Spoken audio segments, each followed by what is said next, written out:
Okay, in this video, I'm gonna discuss about codecs, which is a coder and decoder. There are several different kind of codecs, which is G711, G722, G723, or G729. G711 support uncompressed audio encoding at 64 kilobit per second. Okay. G722 encodes at 64, 56, or 48 kilobits per second, and G723 encodes at 5.4 or 6.3 kilobit per second, and G729 encodes 8 kilobits per second. Most of the Cisco product they support G729. For the lab that we use in the classroom, we use G711, which is 64 kilobit per second. If you want to know more details, you can see in the textbook, page 364 and 363 and 364. Also, I gonna show you some of the other codecs that are available, but not in your textbooks. For example, ILBC. ILBC encodes at 15 kilobits per second. If you buy a calling card in the gas station, most of their calling card they use ILBC, which is compressed at 15 kilobit per second. Notice that here G711 it compressed at 64. This is uncompressed audio encoding at 64 kilobit per second, deliver precise speech transmission, very low processor requirement, and need at least 128 kilobit per second for two ways. So you can multiply this number by 2 to get two ways. G728, no, G729, as you can see here, is 8, require 8 kilobit per second, excellent bandwidth utilization, error tolerance, and license require. Many of, like I mentioned to you earlier, many of the Cisco product they use G729. Okay, coming back to the slide, I'm gonna talk about voice compadding. What is voice compadding? Is basically the process of compressing the audio on the transmission. Refer to the process of compressing the audio on the transmitting end and expanding the audio on the receiving end. There are two standards of the voice compadding, the mu law and the A law. The mu law is a mathematical algorithm used for pulse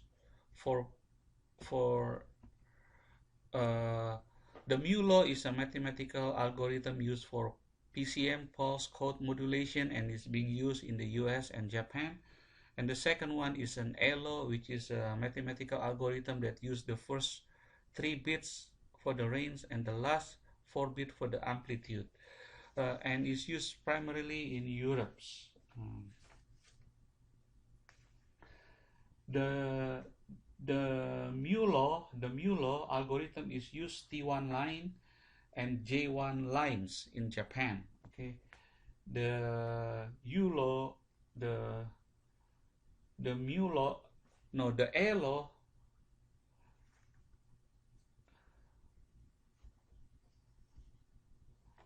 the mu law is used T1 lines in the US and J1 line in Japan. The A law use primarily E1 lines in Europe. Okay, protocol in depth. Okay, the next item we're gonna talk about is RTP. What is RTP? RTP is a real-time transfer protocol. It's an end-to-end network transport function suitable for application of transmitting real-time data such as audio and video.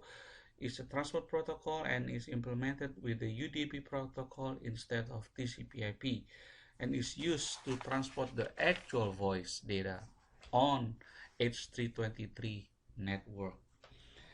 If you see on page 368, it gives you a little bit more details explanation here. So basically RTP is a protocol for real-time data such as audio and video. The next thing we're gonna talk is on the quasi layer. Make sure you understand this one. Let me see if I can find it in the books, but I couldn't find it. So you need to study this basic concept. For example, Ethernet and all some other devices are in layer 2, IP is in layer 3, UDP and TCP are in layer 4, and RTP, RTCP, RTSP, and RSVP is in layer 5. I hope you know how to remember the OSI layer here. Like from layer 1, layer 2, 3, 4, 5, 6, and 7. The way you remember is layer 1 is please, which is P is stand for physical. Layer 2 is D, data link. Please do not is a network layer. Through layer 4, transport. Please do not throw sources, which is a session layer. This is layer 5. Please do not throw sources, pizza, presentation, and application layer. So please do not throw sausage pizza away. Okay. RTP packet structure, if you see on page 374, the payload is start on bit 128 or 160 bit here. Okay, the first 2 bits 0 and 1 is the version of the RTP, and bit 10 to 16 is the payload type, and bit 17 to 31 is the sequence numbers. Okay, so this is an example of RTP packet structure. If you capture the packets using Wireshark, you will find this information. RTP header, this is the explanation from the previous slide.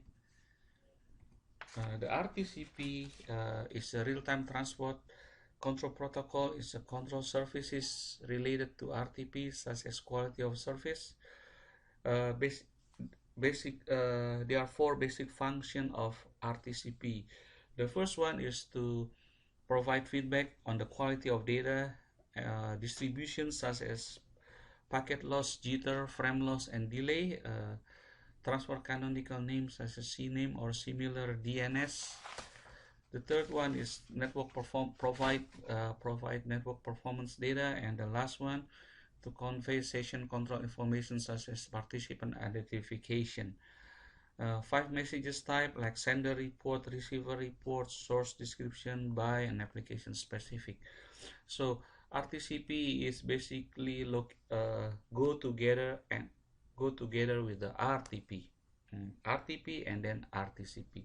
The RTP give you the actual voice and the video, and the RTCP provide you with the services such as all of the following here. The next slide is an example of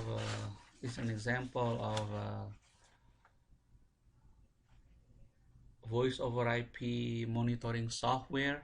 So it will show you the quality, the RTP, jitter, the RTCP packet loss, the source IP address, and the destination address. Okay, the next one we're gonna talk about H323. H323 define the component on protocol for multimedia communication over IP and packets network. Some of the most commonly used protocol in the VoIP network is IP, which is layer 3. Layer 3, a network layer, is used to transport the TCP and UDP packets across the routed network or the LAN, right?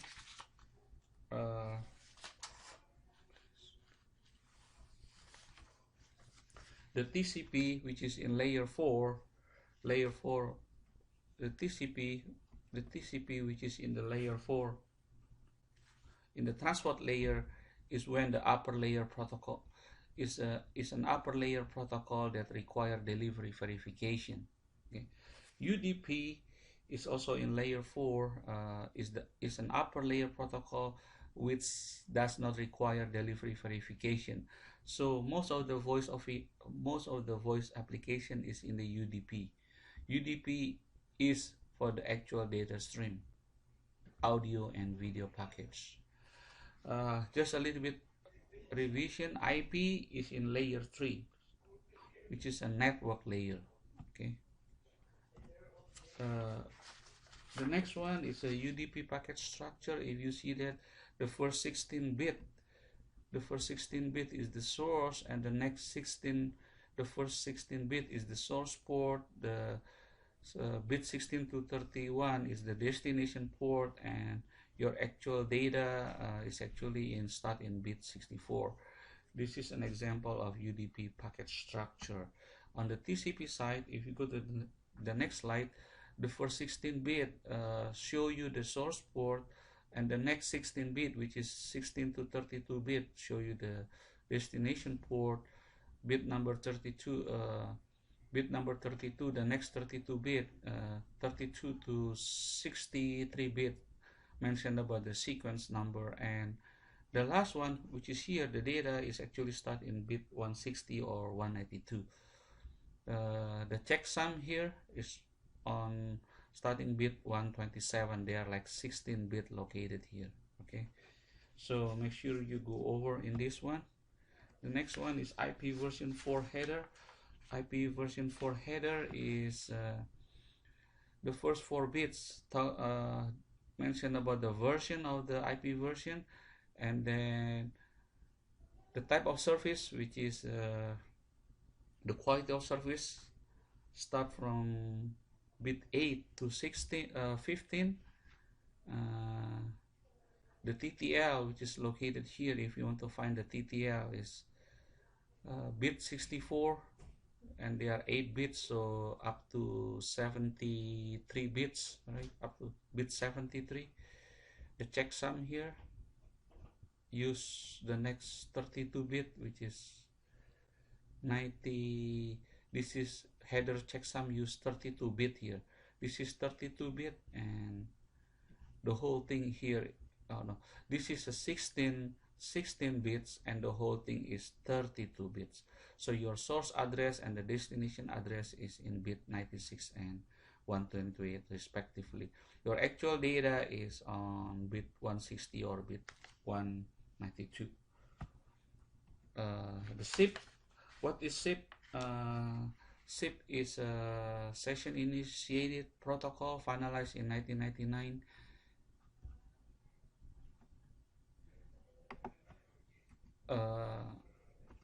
SIP is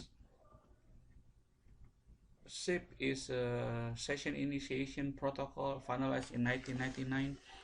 Is a modern alternative to H323. Is a text-based communication. Stated differently, ASCII character set is used to communicate SIP messages. Because of this format, SIP is easier to analyze and understand than most other networking protocol. For example, SIP tom.hang@stc.com.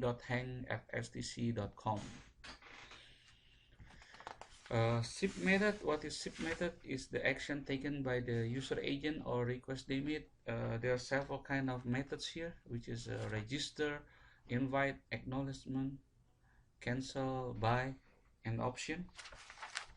Okay, register is used by the user agent to indicate its current IP address and the URL for which it would like to receive the call. So when you try to make a call, first of all, the UA need to be registered in the SIP server, and then after that you can start making a call. I think I will explain to you in the next slide here some of the SIP method. For the SIP response here, SIP response code, whenever you get an error message, if you refer to page 398 in the textbooks, 100 is a provisional, 200 level is a success.